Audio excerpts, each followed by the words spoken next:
also feels very strongly about this whole appendix thing.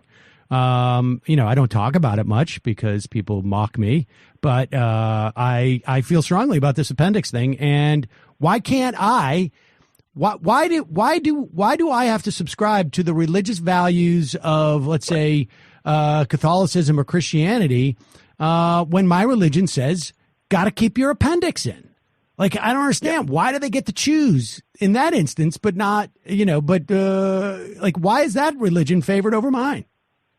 Yeah. So I think the short answer to that is that, it matters a lot what the individual justices who sit on the Supreme Court think about various different kinds of health care. So I'd say what the law says, at least at the federal level, the law says that you can be exempted if you have a religious objection to a law, you can be exempted from it unless the state has a compelling interest in enforcing the law and enforces it in a way that's narrowly tailored to make sure it doesn't, do too much harm to your religious belief.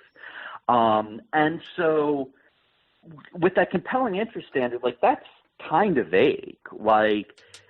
Someone like Justice Alito might say, well, I just don't think that making sure that women don't get pregnant is that important. I just don't think that the government has a compelling interest in protecting in ensuring that people have access to reproductive health.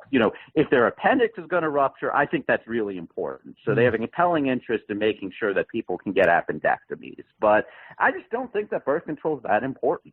And ultimately, that's what this comes down to. It comes down to whether individual judges look at birth control and they think access to contraceptive care is as important as any other form of health care, or at least as important as many forms of health care, or whether it's just kind of a frivolous thing and the government doesn't have that much interest in maintaining it. Now, of course, if we didn't have such activist judges, they would allow the legislature to make that decision, right? Because that's a political decision. And when they put it in there, in terms of defining, what society, at least, or the government feels is a compelling medical procedure. But it doesn't work that way with the judges, and I know that in part because of my conversations with you, Ian, over the years.